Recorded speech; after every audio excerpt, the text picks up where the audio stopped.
O que significa falar de espiritualidade no contexto de heróis e de vilões? Bom, a nossa vida ela é cheia de conflitos. A gente observa conflito em todos os lugares, em todas as instâncias. Seja no nosso país, conflito mais próximos na nossa família, até mesmo conflitos de trânsito. E todos os conflitos, não importa de qual magnitude, eles surgem de uma oposição entre um confronto entre duas realidades irreconciliáveis. Entre o conflito daquilo que se apresenta para nós, daquilo que acontece em uma determinada situação, e aquilo que nós gostaríamos que tivesse acontecido. Mais ainda, nós vivemos um conflito muito mais fundamental, que é o conflito de não saber o verdadeiro propósito, o verdadeiro motivo da nossa existência, e ainda assim fazer tudo o que a gente faz nas nossas vidas. O conflito existencial de sentir lá no nosso ímã que existe, que deve existir uma realidade além de tudo isso que a gente observa, que deve existir algo além, e ainda assim não saber o que esse algo além significa. Esse embate do bem e do mal, do herói e do vilão, daquilo que se apresenta e daquilo que a gente gostaria que tivesse acontecido, é uma batalha principalmente interna. E a chave para a resolução de todos esses conflitos e para a resolução do conflito primordial da nossa existência se encontra também dentro de cada um de nós. E esse processo de reconhecimento interno e de reconstrução e de renascimento que todo herói passa e que nós devemos passar é essencialmente o processo, o caminho espiritual. E é esse processo que a gente, da Escola Espiritual da Rosa Cruz Áurea, queria explorar um pouco nesse vídeo. Essa ideia de dualidade, de bem e do mal, de um herói e de um vilão, que se personificam em duas pessoas, geralmente nas histórias, é uma ideia muito, muito antiga. E a gente consegue observar essa ideia básica da dualidade nos contos, nos mitos, desde a antiguidade, na mitologia grega, por exemplo, na história de Hércules, nos contos medievais, como na história de Rei Arthur, e até nos contos contemporâneos, Harry Potter, Senhor dos Anéis, Guerra nas Estrelas. E essa mesma ideia de dualidade e conflito existencial, ela pode ser observada também nas correntes filosóficas antigas e também nas escolas espirituais modernas. E todas falam de uma mesma mensagem, cada uma na sua forma, cada uma com seus elementos, metáforas, alegorias, mas todas falam de uma mesma coisa. O herói é aquele que transcende a sua própria realidade. O herói, ele verdadeiramente cumpre a sua missão quando ele consegue transpor os limites. Quais limites? Os limites de si próprio. E é essa mensagem que a Escola da Rosa Cruz Áurea traz. E por que essas histórias são tão chamativas? Por que elas perduram toda a linha do tempo? Por que elas cruzam povos e culturas e chamam a atenção de todo ser humano que existe? É justamente porque essa ideia, essa realidade, ressoa com algo que existe dentro de nós mesmos. Essas histórias e as correntes filosóficas e espirituais vão dizer pra gente, e a gente também sente isso, que no centro de nosso ser, no ímã mais profundo de nossa identidade, se encontra a expressão de uma realidade absoluta e universal. É como se fôssemos uma célula de um grande corpo, mas nós, como células, não temos a percepção e a noção que fazemos parte de um corpo integrado. E é por isso que, comumente nas histórias, o herói, o protagonista da história, ele tem uma ligação de alguma forma divina. Como, por exemplo, em Hércules, ele é um mortal, porém ele é filho de Zeus, um deus. Então, ele, Hércules, assim como nós, temos dentro de nós uma centelha de uma realidade extraordinária, que vai além de toda a nossa compreensão. E é justamente essa realidade que faz a gente buscar e tentar transpor o limite de nós mesmos. Porém, algo impede que a gente viva essa consciência integrada de alguma forma. O que é que impede a gente de viver essa realidade plenamente? De ter uma consciência completamente integrada com tudo que existe? É o mesmo motivo que impede o herói de finalmente triunfar sobre o mal nas histórias. Qual que é geralmente a prova final de um herói em sua jornada? Geralmente tem uma figura de um sábio, não o que é chamado de mentor, que chega ao herói e diz para ele qual que é a prova final. E geralmente a última prova é vencer a si mesmo, geralmente representado por vencer a morte. Geralmente o herói literalmente tem que morrer antes de conseguir triunfar sobre o mal. Na história de Hércules, por exemplo, no último trabalho dos 12, Hércules tem que vencer Cerberus, que é o cão guardião do umbral, guardião do submundo, aquele que impede que os mortos retornem. Isso representa que ele deve vencer a própria morte. Em outras histórias, como por exemplo do Rei Arthur, ele literalmente, para triunfar sobre o mal, ele precisa morrer.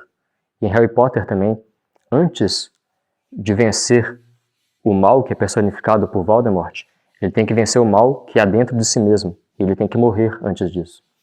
Então a barreira principal, além de todas as barreiras dos nossos conflitos comuns, que nos impede de vivenciar essa realidade de forma absoluta e integrada, é a barreira que nós próprios, que nós mesmos construímos ao redor dessa realidade. Quando a gente olha para todos esses conflitos, enxerga aquilo que existe em comum, que é o parâmetro de comparação. Esse parâmetro de comparação somos nós mesmos. Nós, voltados para o nosso próprio egocentrismo, construímos ao redor de nós os conflitos que a gente enxerga. E assim como as histórias, os mitos, indicam qual que é o processo que o herói tem que passar para conseguir transpor essa barreira de si mesmo, essa barreira que é ele mesmo, as escolas do passado, espirituais, também falaram dessa mesma mensagem. E a escola da Rosa Cruz Áurea tenta pegar esse processo e traduzir na linguagem mais contemporânea que a gente consegue. Algumas histórias, alguns contos, vão trazer de forma metafórica um processo em 12 passos, outros em 7, e a gente pode de fato descrever esse processo de várias formas. Mas de forma didática, a gente vai trazer aqui os 5 passos, 5 fundamentos que o herói, nós mesmos, precisamos vencer para finalmente atingir essa realidade. O primeiro passo na jornada do herói é o autoconhecimento. Mas é um autoconhecimento específico que a gente está falando. Porque, de certa forma, todo mundo se conhece um pouco. Mas o autoconhecimento que a gente está falando é a percepção, é o reconhecimento e a aceitação que dentro de nós existe esse princípio de manifestação universal, mas que, apesar disso, nós não o vivemos plenamente. Existe algo que nos separa. E quando a gente aceita, que na verdade, quando a gente descobre, né, seria um autodescobrimento de que o que separa a gente desse princípio somos nós mesmos, é quando a gente começa a jornada para transpor os nossos próprios limites. É quando Neo, em Matrix, por exemplo, toma a pílula vermelha e descobre um mundo novo. E ele percebe que o mundo que ele vivia era um mundo de ilusão.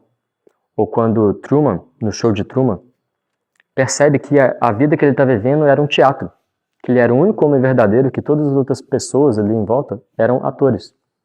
Não é assim que a gente se sente em alguns momentos? E aí quando Truman descobre e ele sai e vai para a vida verdadeira, ele se torna um true man, né? Um homem verdadeiro. E só que esse mundo de ilusão, esse mundo construído, não é um mundo feito não é um mundo externo que é construído e nós somos inseridos. Na verdade, assim como em Matrix, esse mundo de ilusão que a gente vive é um mundo construído pela nossa própria mente. Nós construímos um mundo de ilusão, como se tudo que a gente enxerga, todos os conflitos, os problemas e essas brigas, tudo de ruim e tudo de bom também que a gente enxerga no mundo, seria uma projeção do nosso próprio estado de consciência. Todos esses conflitos entre o bem e o mal são uma projeção do conflito interno que existe, de não saber qual que é a verdadeira origem. Bom, depois de perceber que a primeira barreira, que inclusive é a última e a principal barreira que impede o herói, que nos impede de resolver os conflitos do mundo, somos nós mesmos, a gente está pronto para ir para o segundo passo, que é o passo que, a partir dessa percepção, a gente começa a reconstruir a relação que nós temos conosco mesmos, que é a relação entre o que a gente pensa, entre o que a gente sente e entre o que a gente faz.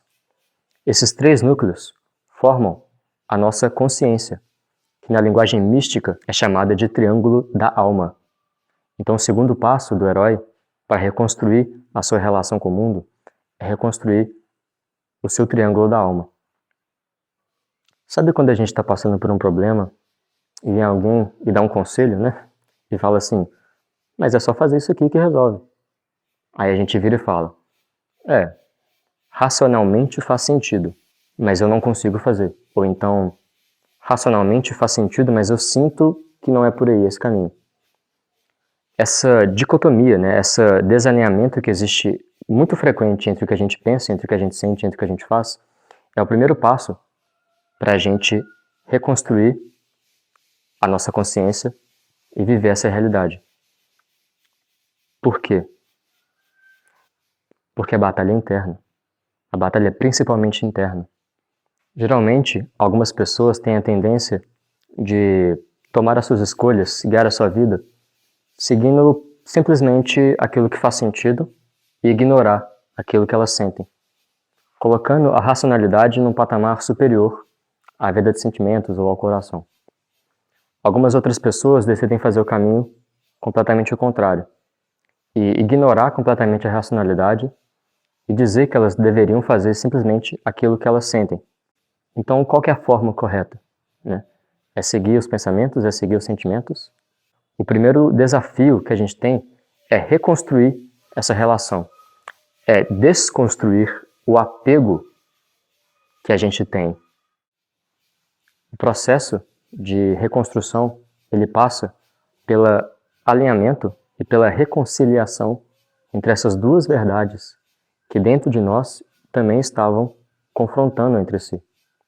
E a gente vai descobrir no próximo passo que o conflito que a gente observa, né, esse confronto entre o que acontece e o que eu gostaria de acontecer, é simplesmente uma projeção de nós mesmos. No começo dessa jornada, esses três aspectos são como se fossem três dragões incontroláveis que agem da forma que querem e parece que às vezes eles estão agindo contra nós mesmos. Na história de Hércules, esse é representado pelos seus três filhos. Quando Hércules recebe a maldição do véu da ignorância, ele olha para os seus filhos, né, esses três aspectos, enxerga neles três dragões. E como num acesso de raiva, ele vai e mata os três dragões. Para mais para frente, no 11º trabalho, penúltimo deles, ele conquista os pomos de ouro, que representa a reconstrução e a renovação desses três aspectos. O sentido de matar os dragões, matar esses três aspectos, significa que a forma como a gente lida com eles, a forma como eles lidam entre si, deve morrer, deve acabar. E deve ser reconstruída sob uma nova forma, reconstruída sob a base desse princípio universal. Quando a gente leva a cabo esse processo de reconstrução interna, naturalmente a gente pode seguir para o terceiro passo dessa jornada, que é o processo de reconstrução da nossa relação com o mundo exterior. A gente começa a reconstruir a forma como a gente lida com o nosso trabalho, com a nossa família, com os nossos amigos, com a política, com o país, com os conflitos no trânsito. Não é porque o mundo mudou, não é porque as pessoas decidiram não entrar mais em conflito com a gente. É porque nós mudamos internamente. E como o mundo externo é um reflexo, é uma ilusão construída a partir do nosso próprio estado de consciência, ao reconstruir internamente, ao alinhar a forma como a gente interpreta o mundo, a forma como a gente sente as coisas e as nossas ações, o próprio contexto de vida ao nosso redor, ele começa a mudar. A nossa visão, esse mundo de ilusão que a gente construiu, ele deixa de ser uma ilusão. A gente para de enxergar nós mesmos, porque quando a gente vive baseado no egocentrismo, é como se tudo que a gente enxergasse fosse um grande espelho. Assim como Narciso olha para a água, olha para o espelho da sua própria consciência e enxerga apenas ele mesmo. Então, quando mudamos internamente, o espelho do mundo, ele se transforma, porque nós nos transformamos. Otimistas enxergam coisas boas. Pessimistas enxergam coisas ruins na mesma situação. Isso é uma simplificação muito grande desse processo, mas é um pequeno exemplo de como que, ao mudar a forma da gente pensar, o mundo também muda. E quando, por exemplo, nesses conflitos que nós temos, por exemplo, medo de expor o nosso trabalho, ou quando temos medo de ser quem realmente somos, com medo de ser criticado, ou com medo de receber um olhar muito, muito pesado e violento, talvez dos nossos familiares, dos nossos amigos. Provavelmente isso acontece porque nós fazemos isso. Quando a gente tem uma visão muito cruel do outro, a gente geralmente espera que os outros, ou seja, que o mundo, que é nada mais que o espelho de nós mesmos, vai fazer o mesmo com a gente. E para se libertar desse problema, a gente precisa primeiro se libertar dos conflitos internos. E a partir daí, a gente reconstrói os conflitos externos. Fazendo um adendo, chamando a atenção aqui. O processo que a escola espiritual da Rosa Cruz Áurea propõe não é, de forma alguma, com o objetivo de simplesmente resolver os conflitos da nossa vida cotidiana ou, de certa forma, harmonizar a nossa vida para a gente viver em paz e todo mundo feliz para sempre. Na verdade, é muito mais profundo do que isso. O processo que a gente propõe, o processo que a escola propõe para os seus alunos, é de, através do autoconhecimento, da percepção do egocentrismo e dessa barreira fundamental, encontrar dentro de si a força fundamental integrada. E baseado nessa força, destruir e reconstruir a relação que a gente tem com o próprio universo. Se harmonizar e resolver os conflitos é simplesmente uma consequência desse processo.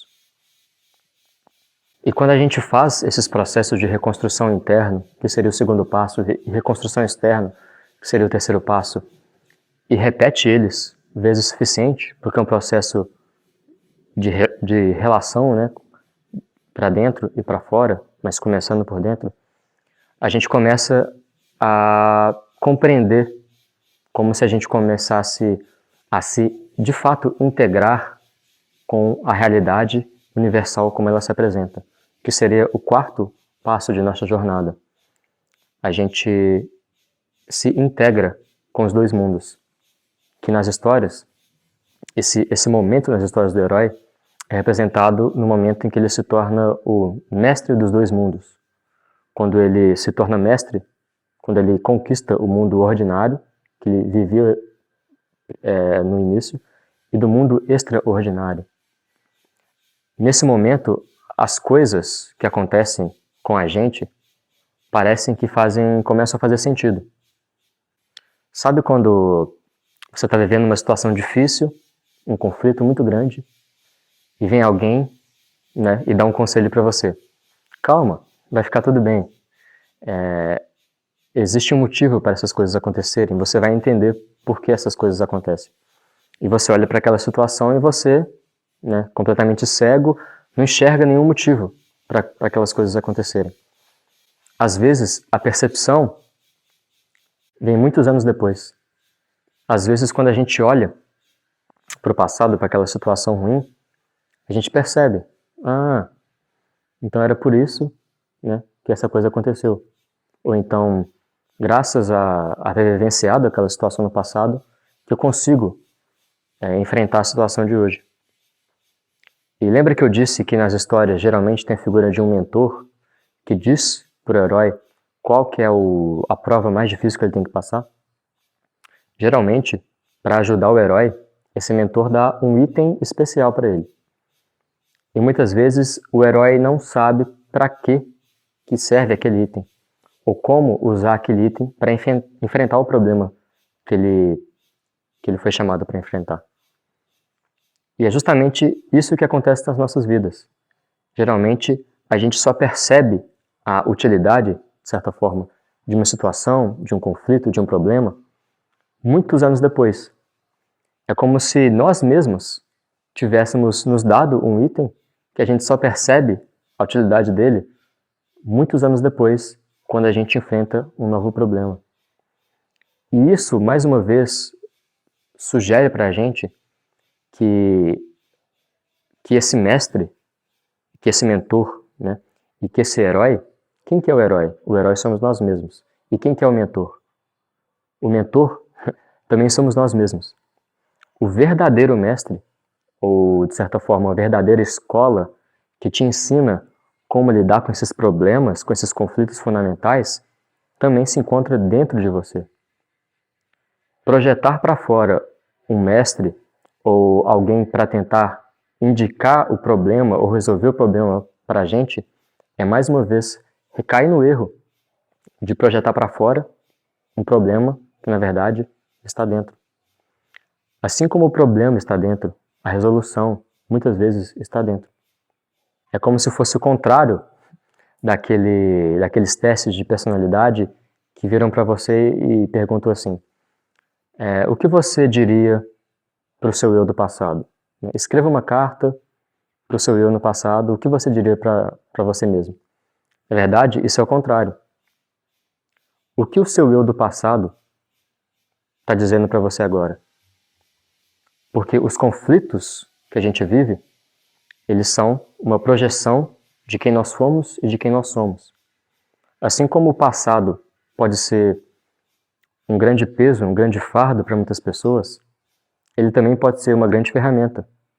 A diferença, se é uma ferramenta ou uma prisão, uma corrente que te aprisiona, é justamente a sua percepção e a sua relação com esse passado. Em muitas histórias, o herói, para enfrentar o destino final, ele precisa enfrentar o seu passado. Como em Rei Leão, por exemplo, Simba, antes de voltar para o reino original, ele precisa enfrentar o seu tio, Mufasa. Ele precisa aceitar o que aconteceu no passado, para só então, depois de aceitar o seu passado, ele reinar como rei. E quando a gente começa a olhar para cada aspecto de nossa vida e enxergar como em cada pequena situação esses 4 processos se apresentam, a gente começa a, de fato, agir sobre eles, a gente começa a transformar aspectos da nossa consciência. A gente começa a transfigurar aspectos de nossa personalidade. E aí, finalmente, a gente entra no 5º passo, que é a reintegração total e absoluta com o ser. É quando o herói, depois de ter se tornado mestre dos 2 mundos, ele adquire o elixir da vida, ou o elixir da vida eterna. Porque o que separava ele da unidade era simplesmente a limitação dele próprio. O que separava ele, preso dentro do espaço e do tempo, era a própria consciência do espaço e do tempo. E quando a gente consegue levar a cabo todos esses processos em todos os aspectos de nossa consciência, a gente transcende e rompe a linha do tempo e do espaço. e a gente se integra de novo com essa realidade absoluta. É sobre esse caminho que a Escola Espiritual da Rosa Cruz Áurea fala e propõe para seus alunos e também para aqueles que se aproximam dela. Não tenham medo de olhar para dentro de si e aceitar, e perceber, e reconhecer, e reconstruir que o verdadeiro conflito, o verdadeiro embate, não é entre você e o outro, entre você e as coisas, mas sim você com você mesmo. É perceber essa realidade, é perceber o apego em cada situação e fazer esse processo de reconstrução externa, interna e depois externa. Esse processo é descrito nos contos, nos mitos, nas religiões, na filosofia. Não importa muito a forma como a gente enxerga esse processo. Não importa tanto qual a metodologia, qual a quantidade de passos que você coloca, qual a ordem dos passos. Porque esse processo, ele é fundamental, ele é universal e ele existe, está aberto agora, nesse momento, para todos os seres humanos. Obrigado pela presença, a gente se vê numa próxima oportunidade.